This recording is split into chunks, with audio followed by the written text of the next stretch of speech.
You plan a change, then trip on your own shoelaces. Familiar? There is progress on the table, yet your hand pulls it away. You delay workouts, overthink pitches, open snacks at midnight. Wild, right? Here's the thing. This pattern has a name that researchers track. Self-sabotage shows up as procrastination, self-handicapping, perfectionism, conflict avoidance.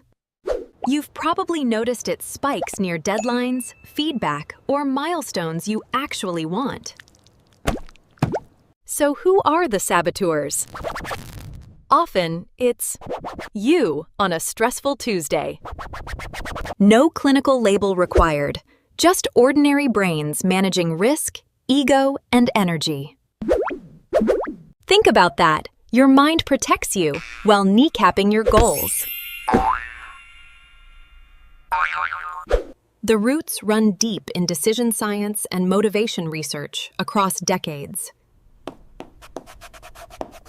In 1979, Daniel Kahneman and Amos Tversky introduced loss aversion, econometrica. Losses loom larger than gains, so risky growth can feel like threat. When a promotion or deadline appears, the possible loss side screams louder. Meanwhile, daily temptations tug attention, and stress narrows what you notice first. You remember evenings where email, snacks, and scrolling swallowed the gym slot? Now, the science on procrastination adds a sharp lens to this. In 2007, Piers Steele's meta-analysis, Psychological Bulletin, mapped procrastination as self-regulation failure. He reported widespread delay, tied to impulsivity, task aversion, and time inconsistency. That explains why important tasks wait, while easy pleasures cut the line. Another classic thread, self-handicapping, described by Edward Jones and Stephen Berglas, 1978, JPSP. People create obstacles, like partying before exams, to shield self-esteem if failing. If you stumble, the excuse absorbs blame. If you succeed, you're naturally gifted. Sounds clever. It taxes tomorrow to buy fragile confidence today. Fair question. Is there anything that consistently helps under pressure? Yes. Precommitment changes the game when motivation wobbles. Dan Ariely and Klaus Wertenbroch, 2002, Psychological Science, tested self-imposed deadlines with students. Students who pre-committed performed better than peers with open deadlines and no structure. Deadlines narrowed choice, quieted dithering, and converted intention into a scheduled action. But here's where it gets messy. Motivation fluctuates in strange ways. You feel ready at breakfast, then vanish at 4 p.m. meetings. Some theories blamed a single willpower tank. Replication work complicated that picture. A 2016 registered replication report led by Martin Hagger found no ego depletion effect. Perspectives on Psychological Science published it. The field adjusted expectations about simple depletion. Translation for you. Don't count on one fuel gauge to predict behavior. Design beats willpower when the afternoon storm hits. Now, tools that work across studies focus on precise plans. Peter Gollwitzer, 1999, American psychologist, showed power in implementation intentions. You script, If trigger X happens, then I will do Y. If it's 6:30 a.m., shoes on, out the door.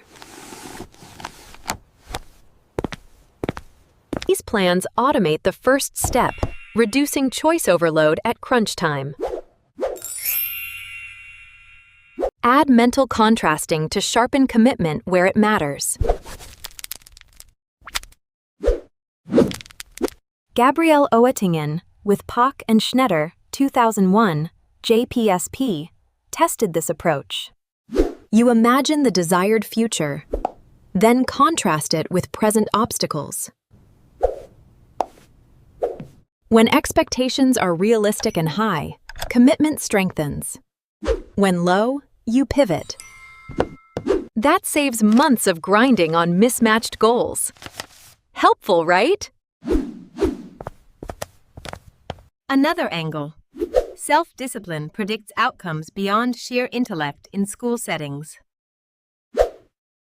Angela Duckworth and Martin Seligman, 2005, Psychological Science, tracked middle school performance. Self-discipline outpredicted IQ for grades. Structure beat raw horsepower in the semester race. You've probably noticed similar patterns at work during complex, boring projects. Now, before the comment section explodes, none of this removes joy. We're building scaffolds, so effort feels lighter and choices feel obvious. Here's where it gets interesting. Make helpful actions attractive by pairing them.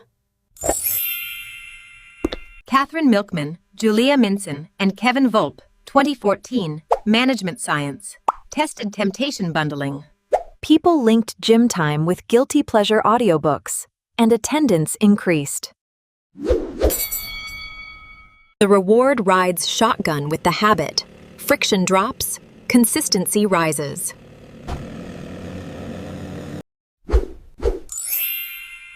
So what creates the sabotage loop in daily life for you? Often 3 forces converge: fear of losses, foggy plans, and instant temptations. The paradox: the brain avoids pain so hard that it prolongs pain. Short escape today buys longer discomfort tomorrow. You've seen that trade many times. Another twist. Success raises expectations, which can invite more avoidance the next cycle. To break it, design tiny triggers, pre-commit, and bundle rewards on purpose. Script 3 if-then moves for your next fragile goal this week. Contrast the future you want with the real obstacle in the way. If expectations stay high after contrasting, lock a deadline you cannot wiggle. Pair the hard action with a treat, so showing up feels easier. Keep score publicly. A visible checklist reduces room for quiet sabotage. Use weekly reviews to adjust plans, not to roast your identity. You've got range.